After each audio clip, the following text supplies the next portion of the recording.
Now, what is his legacy? We are talking about his life and legacy. What is his legacy today among the African people? The legacy that we find is that there is nothing wrong with one being African. There is nothing wrong with one having short hair. There is nothing wrong with one being very much melanized as we are.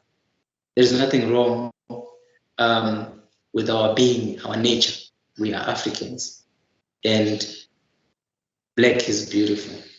The legacy that we find is that we need to make sure, we need to see, we need to view the African in his dignified state, in his right state, where he is accorded his respect, which he does not demand, but is owed to him by virtue of him being a human being, by virtue of him having an inalienable right, as rightfully put by the American Constitution, that says all men are created equal. That is natural.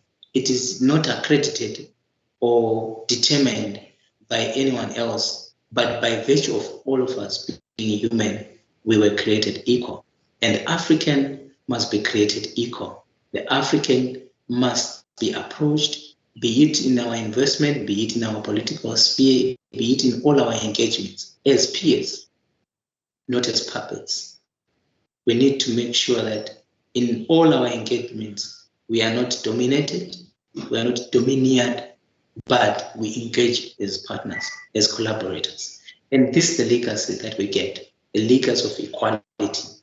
And we never fight other races by virtue of them being different from us. No, but we need to make sure that we assert our rightful place on the African continent and also on the world scale, that we are all equal, and whatever engagements that we do must be mutual, not in the spirit of domineering and dominating others by another. This aspect of one man dominating another is what Steve Biko fought for. It is not an idea that started with him, no. It is an idea that came before him. It is an idea that grew after him. And it is an idea that will conquer after him in the very end of time. It's a matter of time, and we eventually will get to see it being realized in our societies, in our communities, in our economics, in our engagements, in our political space, in our security, that all men are created equal, and there is no other man that should dominate another man. And there is no race that must be dominating another race. We must be treating each other fairly, equally, and whatever we do must be done so equitably, equally, with all justice and fairness. And I don't think that this is a very difficult thing to ask. That's true. That's true. Anybody that is asking for fairness in a society should be supported and should have been supported. But of course, we can see that he wasn't supported. He was disgraced. He was dehumanized, which is actually symbolically looked as this is the way they see Africans. This is the way they treat Africans. This is the way they want to treat Africans. And this is the way that they believe is the right way to treat African people. So it is not a mistake, I say it again. They have the chance, because you make it very clear in your explanation.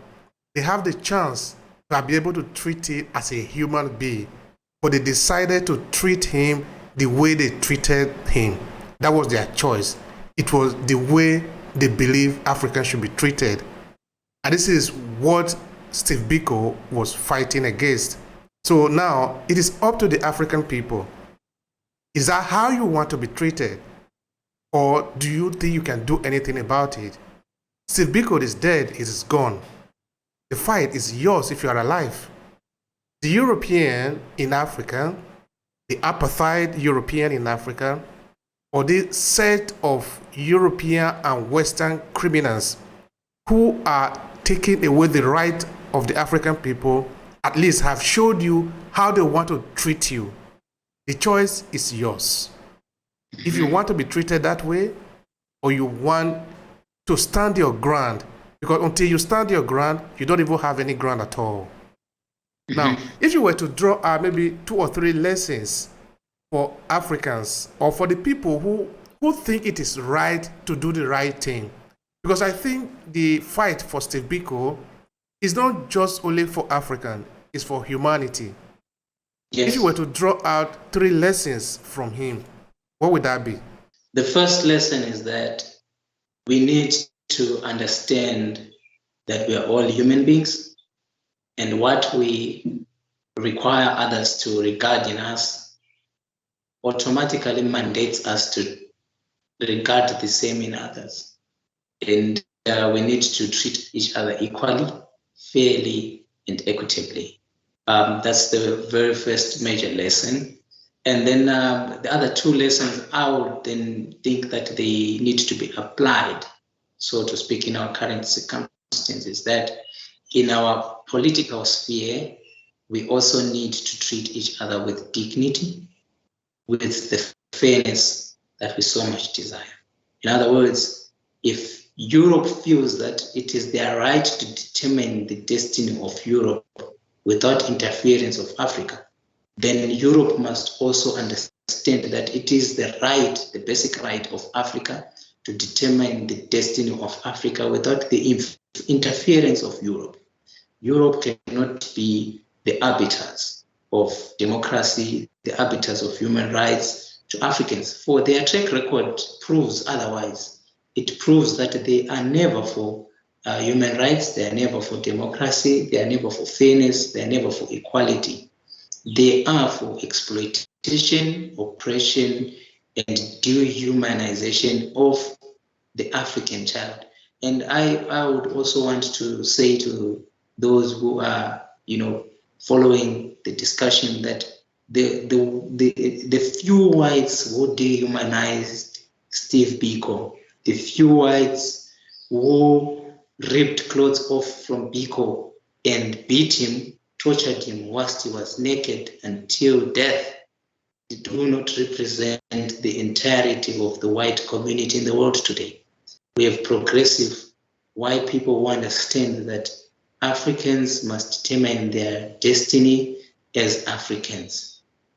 And Africans must be given the right to choose for them to be Africans. This is exemplified in the colonial struggle of all African countries. The most predominant countries that we see that have this ideology of regarding other human beings as human beings. And in this case, we see Russia is the one that trusted Africans with weapons to defend themselves and protect themselves and to fight for their freedom. And we owe it to those progressive whites like the Russians that indeed they are people who understand that humans are humans and all men were created equal. They are against the exploitation of the other by another, and they are the proponents and the pushers of true freedom as we know it today in our African context. For without their political support, without their military support, we wouldn't have been able to free ourselves from the shackles of political, economic, and cultural domination that we're subjected to by the countries that we see in the European Union and the US, for that matter. So we need to indeed understand also that the third lesson that we get from Steve Biko is that independence can only be true independence when it's truly embedded in the mind. Well, in the mind, that's where you get the strategies. From the mind, that's where you get the ideology. From the mind, that's where you get the philosophy, which then drives your economics, which then drives your politics, which then drives your culture, which then drives your education. And a truly educated, truly decolonized, and truly empowered, and truly freed African is indeed a free African. Thank you. I appreciate it, Dr. Lesley. Now, Do you have a final thought? Do you have anything to add to it? Because it has really been very rich, the conversation. I really have learned a lot, and I believe those that are listening have learned a lot. What would be your conclusion? My conclusion, I would conclude by quoting this a statement by Steve Biko that he said himself verbatim. He says, the most potent weapon in the hands of the oppressor is the mind of the oppressed. Indeed, what it basically means is that the potent weapon that the European has in oppressing the African is the colonized mind of the African. The moment an African decolonizes his mind, that's the moment the oppressor ceases to wield and have and possess a weapon to continue the same oppression. Thank you.